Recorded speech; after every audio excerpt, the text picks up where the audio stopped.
dans une simulation? TNT 26. Texte écrit par Nîmes. Pour Kant, l'espace et le temps ne sont pas des réalités fondamentales ou objectives en soi, mais plutôt des structures subjectives de notre perception de la réalité. Il considère l'espace et le temps comme des formes a priori de l'entendement, qui précèdent toute expérience et qui sont nécessaires pour structurer notre compréhension du monde mais qui ne seraient pas fondamentales. Si nous faisons abstraction de la façon dont nous nous intuitionnons nous-mêmes intérieurement, par l'intermédiaire de cette intuition, saisissons aussi dans la faculté de représentation toutes les intuitions externes, et si par conséquent nous prenons les objets tels qu'ils peuvent être en eux-mêmes, le temps n'est rien. Il n'est rien que la forme de notre intuition interne. Si l'on soustrait de lui la condition particulière de notre sensibilité, le concept de temps disparaît lui aussi, et il n'est pas attaché aux objets eux-mêmes, mais seulement au sujet qui les intuitionne.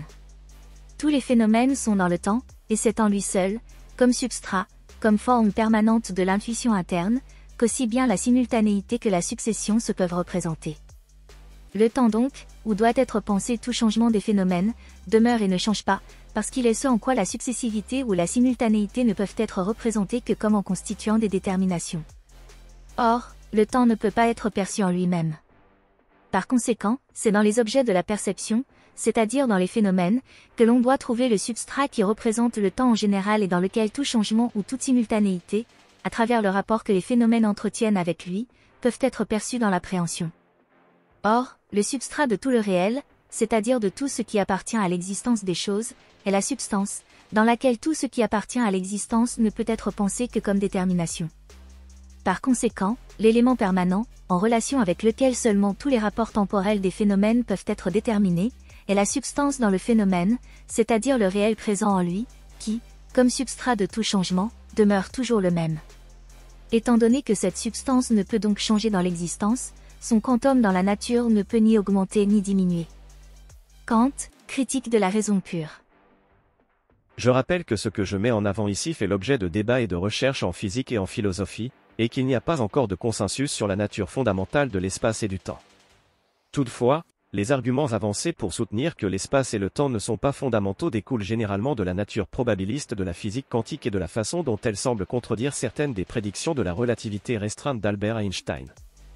S'il est impossible de connaître avec précision la position et la vitesse d'une particule à un instant donné, ce qui signifie que l'on ne peut pas décrire avec précision l'emplacement d'une particule dans l'espace à un instant donné. Cela suggère que l'espace et le temps ne sont pas des réalités indépendantes et objectives, mais plutôt des constructions humaines utilisées pour décrire et comprendre le monde qui nous entoure. De plus, en physique quantique, il est possible d'avoir des effets à distance, comme l'effet EPR, Einstein-Podolsky-Rosen, qui semble contredire les prédictions de la relativité restreinte selon lesquelles aucun signal ne peut voyager plus vite que la vitesse de la lumière. Cela suggère que l'espace et le temps peuvent être liés de manière différente de ce que la relativité restreinte suggère et que l'espace et le temps ne sont peut-être pas fondamentaux. On retrouvera parmi les tenants de cette position John Wheeler que j'ai déjà présenté et des psychologues cognitifs comme Donald Hoffman qui en tirent les conséquences et affirment que l'évolution nous a dotés de sens qui cachent la vérité et, en reprenant la métaphore du casque de réalité virtuelle, affichent les simples icônes dont nous avons besoin. Donald Hoffman est un psychologue et philosophe de l'Université de Californie, à Irvine, qui a proposé l'idée selon laquelle l'espace et le temps ne sont pas des réalités objectives et indépendantes, mais plutôt des constructions de l'esprit humain utilisées pour décrire et comprendre le monde qui nous entoure. Selon Hoffman et à la manière de Kant, l'espace et le temps ne sont pas des aspects de la réalité physique indépendants, mais plutôt des propriétés émergentes de la conscience qui nous permettent de naviguer et d'interagir avec notre environnement. Hoffman s'appuie sur des arguments en faveur de la subjectivité de la perception et sur les difficultés rencontrées pour concilier la physique quantique et la relativité restreinte pour soutenir sa théorie selon laquelle l'espace et le temps ne sont pas fondamentaux. L'espace, tel que vous le percevez lorsque vous regardez autour de vous, ne serait qu'une interface, un desktop en 3D. Ces icônes sont utiles, en partie, parce qu'elles cachent la vérité complexe de la réalité objective. Vos sens ont évolué pour vous donner ce dont vous avez besoin. Vous pouvez vouloir la vérité, mais vous n'en avez pas besoin. Percevoir la vérité entraînerait l'extinction de notre espèce. Vous avez besoin d'icônes simples qui vous montrent comment agir pour rester en vie. La perception n'est pas une fenêtre sur la réalité objective. C'est une interface qui cache la réalité objective derrière un voile d'icônes utiles. La science, jusqu'à présent, n'a étudié que le contenu et le format de notre casque, mais on ne sait pas ce qu'il y a au-delà. On a cependant déjà quelques aperçus d'une potentielle existence de quelque chose au-delà de l'espace-temps. Par exemple, Nima Arkani Ahmed a découvert en 2013 un objet géométrique remarquable, l'amplituèdre, qui semble au-delà de l'espace-temps et de la théorie quantique. Un objet qui renverrait les principes de localité dans l'espace-temps et l'unitarité quantique au rang de propriété émergente d'une structure sous-jacente qui, elle, serait fondamentale. Mais comment l'amplituèdre est-il au-delà de l'espace-temps? Et comment un tel objet peut-il avoir un volume? D'après Donald Hoffman, l'idée est simple mais j'ai pour ma part du mal à la saisir pleinement même si j'en comprends les conséquences. L'amplituèdre est un objet géométrique qui, utilisé correctement, permet un calcul simplifié des interactions entre particules dans certaines théories quantiques des champs. L'espace-temps a 4 dimensions, 3 d'espace et 1 de temps. Dans certaines théories des cordes, il peut avoir jusqu'à 11 dimensions. Mais l'amplituèdre est un objet géométrique qui peut avoir des trillions de dimensions et plus, et ces dimensions ne concernent pas l'espace et le temps, mais quelque chose d'autre que les physiciens n'ont pas encore compris. L'amplituèdre est un monolithe au-delà de l'espace-temps. Comme le monolithe de 2001, l'Odyssée de l'espace, l'amplituèdre est imposant, muet, mais chargé de sens. Et comme les singes dans le film de Kubrick, nous semblons incapables de déchiffrer son message. L'amplituèdre est statique. Les physiciens adorent les théories dynamiques, mais il n'y a pas de dynamique évidente dans l'amplituèdre. Il code la dynamique des particules dans l'espace-temps, mais il est lui-même une forme platonicienne immobile. D'où sortirait cet amplituèdre? Comment contrôlerait-il l'espace-temps? Qui le commanderait? Vivons-nous dans une simulation? L'hypothèse du hit from bit mène naturellement à l'idée que nous vivions dans une simulation où toute chose dans son essence est constituée de bits, ou peut-être même de trious, comme David Deutsch l'a exploré, de Kbi. Mais cette vision des choses peut se marier avec une certaine forme de réalisme car dans tous ces cas, la nature existerait indépendamment de nous et on pourrait en comprendre les rouages et prédire les actions puisque cela reviendrait à déchiffrer l'algorithme qui la sous-tend. C'est une position que défend David Chalmers dans son ouvrage Reality Plus où il donne 5 critères prévalents pour définir si nous vivons dans la réalité. Afin de décider si le monde qui nous entoure est la réalité, nous devons pouvoir répondre oui à ces 5 questions. Est-ce que les objets qu'on perçoit dans cette simulation sont réels? Oui, l'arbre que je vois existe réellement. À un certain niveau, c'est un objet numérique, ancré dans des processus numériques dans un ordinateur, mais il n'est pas moins réel pour autant. Les objets que nous percevons ont-ils un pouvoir de causalité? Oui, l'arbre produit des feuilles, il accueille des oiseaux, qui sont aussi des objets numériques, et il fait naître des expériences chez ceux qui le regardent. Est-ce que ces objets sont indépendants de notre esprit? Oui, l'arbre est un objet numérique, fait de bits, qui ne dépend pas de l'existence d'observateurs pour exister. Les objets sont-ils tels qu'ils semblent être? Oui, ce sont des vraies fleurs qui fleurissent et je viens de France. Ce sont des objets numériques mais les fleurs fleurissent bien et je suis bien de France. Est-ce que les objets dont je fais l'expérience sont des vraies fleurs, vrais livres, vraies personnes? Oui, si j'ai vécu dans cette simulation toute ma vie, tout cela est réel car c'est la réalité à laquelle j'appartiens. Si l'hypothèse du hit from bit est correcte, il y a toujours des carques, des chats et des chaises. C'est juste que les chats et les chaises sont faits d'atomes qui sont faits de carques qui sont faits de bits. David Chalmers. En cela, l'hypothèse de la simulation pourrait être réaliste mais pas de façon naïve comme le souhaiterait Lise Mollin. Autre corollaire, si nous vivons dans une simulation, alors qui a créé cette dernière et dans quel but? Dieu est-il un hacker? Je me suis toujours considéré comme athée, aussi loin que je me souvienne. Ma famille n'était pas religieuse, et les rituels religieux m'ont toujours semblé un peu désuets. Je ne voyais pas beaucoup de preuves de l'existence d'un Dieu. Dieu semblait surnaturel, alors que j'étais attiré par le monde naturel de la science. Pourtant, l'hypothèse de la simulation m'a fait prendre l'existence d'un Dieu plus au sérieux que je ne l'avais jamais fait auparavant. David Chalmers, Reality Plus. Si nous vivons dans une simulation, alors cette simulation fut nécessairement générée par un démiurge. Pas un Dieu qui règne sur tout le cosmos mais un démiurge qui a créé le programme, qui l'a lancé et qui a le contrôle dessus. Un créateur, tout-puissant, omniscient, que David Chalmers va jusqu'à qualifier de « bon », mais je ne vois pas nécessairement ce qui le permet. Ce démiurge ne m'apparaîtrait plutôt ni bienveillant ni malveillant. Mais alors Platon pourrait aussi avoir raison avec son idée de démiurge. Il y aurait même d'une certaine façon une migration des âmes en tant que transfert d'informations. Et si on vit dans une simulation alors elle est constituée d'algorithmes qui pourraient être autant de dieux. En tous les cas, ni Platon ni le Christ n'auraient pour autant raison de dévaloriser le corps et l'action au profit du seul intellect et de la pensée. Alors on pourrait réconcilier les chrétiens et les païens avec un Dieu unique en dehors de la création et des dieux qui interviennent directement dans le monde réel.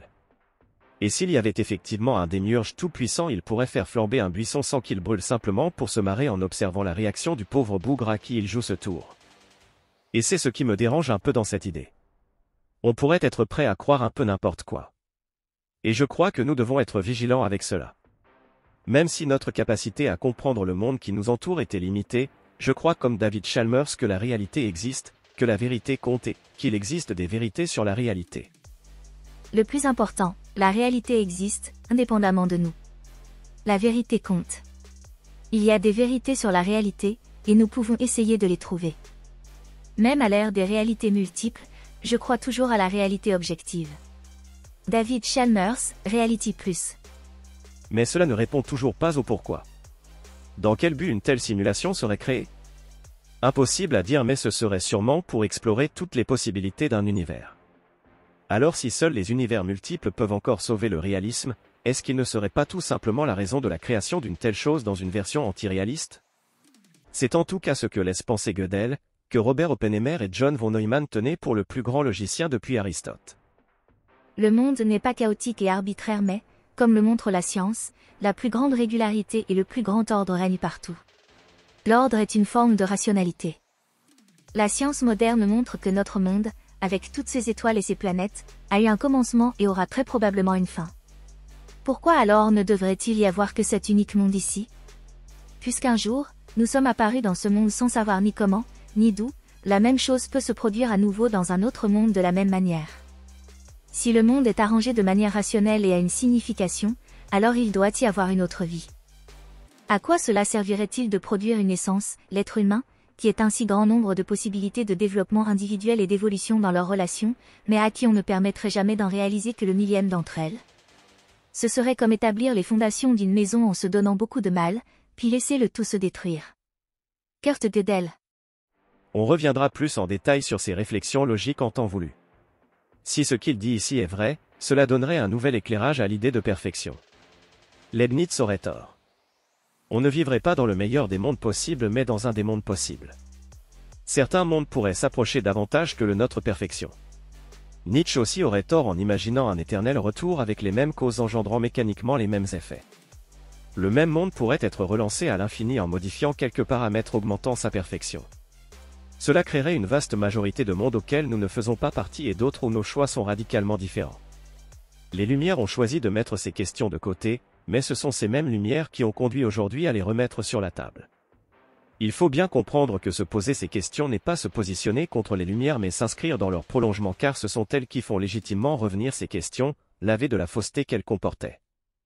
L'univers apprenant. Vous l'aurez compris, ce qui m'intéresse dans la version de Smolin, celle de Wheeler ou encore la simulation de Chalmers et la rétrocausalité de Price, c'est leur compatibilité avec la thermodynamique, l'évolution, la théorie de l'information de Claude Shannon et la cybernétique de Norbert Wiener. Elles convergent toutes vers l'idée d'un univers apprenant qui pourrait donner toute son importance à l'information dès lors qu'il existe une valeur à maximiser. Fondamentale, en cybernétique, est l'identification de la nature de l'information qui est le logarithme négatif d'une probabilité au négatif de l'entropie. Cette relation n'est pas simplement formelle, puisque, comme l'a montré Szilard, le démon de Maxwell nous donne un moyen de transformer l'information en perte d'entropie. Norbert Wiener, la cybernétique.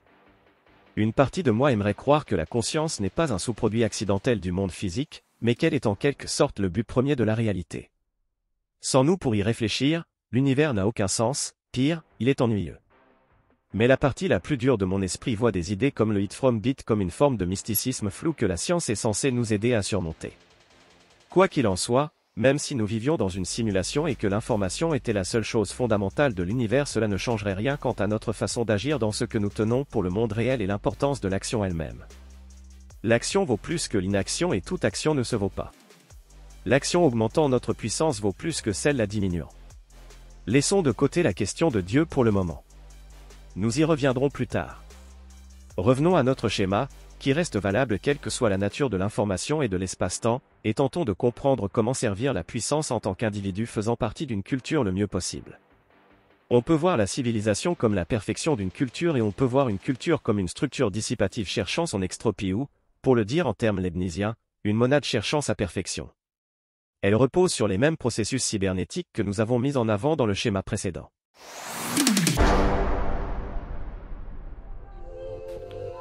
cet audio vous a plu, abonnez-vous à notre chaîne afin de recevoir tout notre contenu et soutenez-nous sur Tipeee, le lien est dans la description.